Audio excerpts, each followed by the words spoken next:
Hello everyone, welcome back. आज के इस वीडियो में हम लोग बात करने वाले कोनिकल पेंडुलम के बारे में। Now before going there let us understand कि कोनिकल पेंडुलम होता क्या है। सो वायर से जब हम एक मास को अटैच कर देते, जिसको हम बॉब बोलेंगे, और ये बॉब को अगर हम पुश करेंगे तो ये आगे पीछे इस तरह से ट्रैवल करेगा टू एंड फ्रो। और इस टू एंड फ्रो मोशन को उसका ऑसिलेटरी मोशन बोलते हैं, और ये सिंपल पेंडुलम का मैकेनिज्म है। बट वहीं पे अगर हम इस बॉब को instead of making it go to and fro, अगर हम इसको इस तरह से पुश करें कि ये एक हॉरिजॉन्टल सर्कुलर पाथ फॉलो करे, देन इन दैट केस ये जो स्ट्रिंग है वो at different position for the Bob एक कोन के शेप को ट्रेस करता है, एंड दैट इज वाई इस को हम लोग बोलते हैं कोनिकल पेंडुलम। एंड आज के इस सेशन में हम लोग इसी के टाइम पीरियड का डेरिवेशन करने वाला है। टाइम पीरियड मतलब एक चक्कर लगाने के लिए वो कितना टाइम लेने वाला है। Now let us quickly understand कि ये जो बॉब है इसके ऊपर कौन कौन से फोर्सेस एक्ट कर रहे हैं। तो जो सबसे पहला फोर्स इसके ऊपर एक्ट कर रहा है वो इसका खुद का वेट है, which will be vertically downwards. ये आप हमेशा याद रखें, बॉडी कोई भी पोजीशन में हो, वर्टिकल हो हॉरिजॉन्टल हो, उसके सेंटर ऑफ मास से हमेशा जो उसका वेट है वो डाउनवर्ड्स रहेगा। नाउ ये जो स्ट्रिंग है, it is getting pulled by this particular Bob, और उस वजह से इस स्ट्रिंग में टेंशन क्रिएट हो रहा है, और इस टेंशन का डायरेक्शन होगा along the string. Now this cone is making an angle theta over here. तो यहाँ पे हम एक वर्टिकल लाइन अगर ड्रॉ करेंगे तो ये भी जो एंगल है ये बन जाएगा थीटा।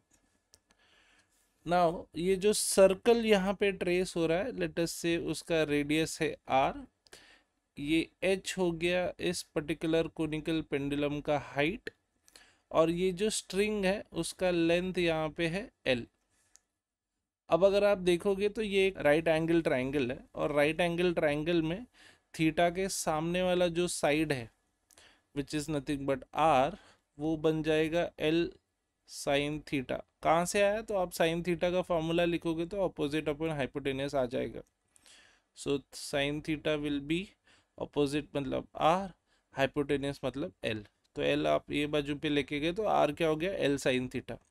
वैसे ही एच क्या है? एडजेसेंट साइड है, तो this will B L cos theta. Next हम यहाँ पे क्या करने वाले हैं, हम ये जो टेंशन टी है इसको हम रिजॉल्व करने वाले वर्टिकल एंड हॉरिजॉन्टल कंपोनेंट में। कोई भी वेक्टर को आप रिजॉल्व कर सकते हो उसके दो कंपोनेंट्स में which are separated by 90 degree.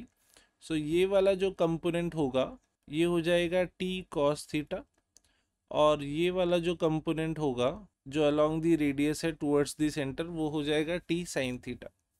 सो हमेशा याद रखो कि थीटा के साथ वाला एडजेसेंट वाला is always cos theta, and the other side will be T sine theta. ठीक है। सो अगर यहाँ पे एक वेक्टर है R which is making some angle theta with the horizontal, तो हॉरिजॉन्टल वाला जो कंपोनेंट है वो बन जाता है आर कॉस थीटा, और वर्टिकल कंपोनेंट बन जाता है R sine theta. Now let us write few equations over here. सबसे पहला इक्वेशन हमारा जो आने वाला है, it will be based on the understanding कि ये जो बॉब है ये वर्टिकल डायरेक्शन में ना ही ऊपर जा रहा है ना नीचे जा रहा है, ये एक हॉरिजॉन्टल सर्कल में ट्रैवल कर रहा है। यानी इसमें जो वर्टिकल फोर्सेस है, अपवर्ड फोर्सेस और डाउनवर्ड फोर्सेस, वो क्या है? बैलेंस्ड है। तो पहला इक्वेशन हमें मिल जाएगा T cos theta, this is equal to M G. Now let us talk about the second equation जहाँ पे हम लोग टी साइन थीटा के बारे में बात करेंगे। तो टी साइन थीटा क्या है? It's a force which is towards the centre along the radius, and this particular force is nothing but the centripetal force जो हर एक ऑब्जेक्ट को चाहिए रहता है जब भी वो सर्कुलर मोशन कर रहा है। Once again I will repeat, अगर कोई भी ऑब्जेक्ट सर्कुलर पाथ पे है तो सर्कुलर पाथ या सर्कुलर मोशन के लिए जो सबसे इम्पोर्टेंट फोर्स है वो कौन सा होता है? तो वो होता है सेंट्रीपिटल फोर्स।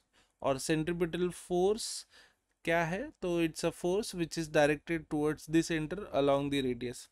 और इसका फॉर्मूला भी है, the formula is M V square by R, या इसको आप एम आर ओमेगा स्क्वेयर भी लिख सकते हो।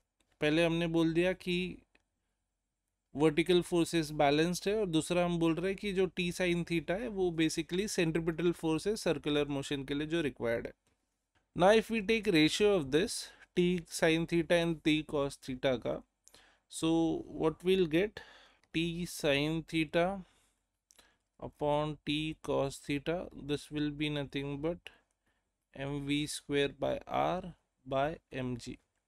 तो बट ऑब्वियस है कि यहाँ पे t कैंसिल हो जाएगा और ऊपर और नीचे से मासेस भी कैंसिल हो जाएंगे.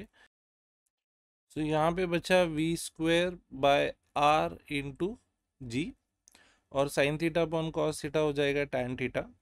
सो यहाँ पे हम लिख लेते हैं tan theta this is equal to V square by R जे. अच्छा, v की जगह पे हम क्या लिख सकते हैं, तो v is nothing but speed, और स्पीड का फॉर्मूला क्या होगा, तो स्पीड का फॉर्मूला होता है डिस्टेंस अपॉन टाइम. अच्छा, ये बॉब अगर एक चक्कर लगाएगा तो उसके लिए जो टाइम लगेगा उसको हम टाइम पीरियड बोलते हैं. कोई भी मोशन में अगर एक साइकिल कंप्लीट होता है तो उसके टाइम को हम टाइम पीरियड बोलते हैं. Time taken to complete one cycle is time period, capital T. और एक सर्कल जब वो कंप्लीट करेगा तो उसने जो डिस्टेंस कवर किया रहेगा that will be the circumference of this circle which is 2πr. So same चीज़ हम यहाँ पे पुट कर लेते हैं. यहाँ पे v स्क्वायर है तो it will become 4 pi square r square by R G into T square.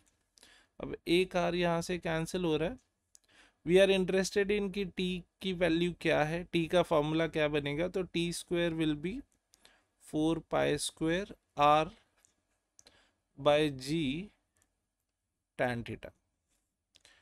तो यहाँ पे अगर हम लोग रूट ले लेंगे तो क्या आ जाएगा, so this will be t is equal to 4 का रूट आ जाएगा 2, पाई स्क्वायर का रूट आ जाएगा pi, root of r by ji tan theta. अब इसको हम थोड़ा सा मॉडिफाई कर सकते हैं यहाँ पे. This can be written as t equal to 2 pi root of r. अगर आप ध्यान दोगे तो हमने स्टार्टिंग में ही लिख दिया था, it is nothing but l sine theta divided by यहाँ पे g इंटू टैन थीटा है. Tan theta can be written है sine theta upon cos theta. तो ये साइन थीटा हम कैंसिल कर सकते हैं, कॉस थीटा ऊपर चला जाएगा. So we have t is equal to 2 pi root of l cos theta by g. So this is the formula for conical pendulum का टाइम पीरियड. अच्छा, इसी में आप l cos थीटा की जगह पे क्या लिख सकते हैं, height of the pendulum. But generally length of the string दिया रहता है तो इसके लिए हम ये पहला वाला फॉर्मूला यूज करते हैं. But this is also correct, t equal to 2 pi root of h by g. I hope ये छोटा सा डेरिवेशन आपको क्लियर है. If there is any query let me know in the comments. Thank you very much.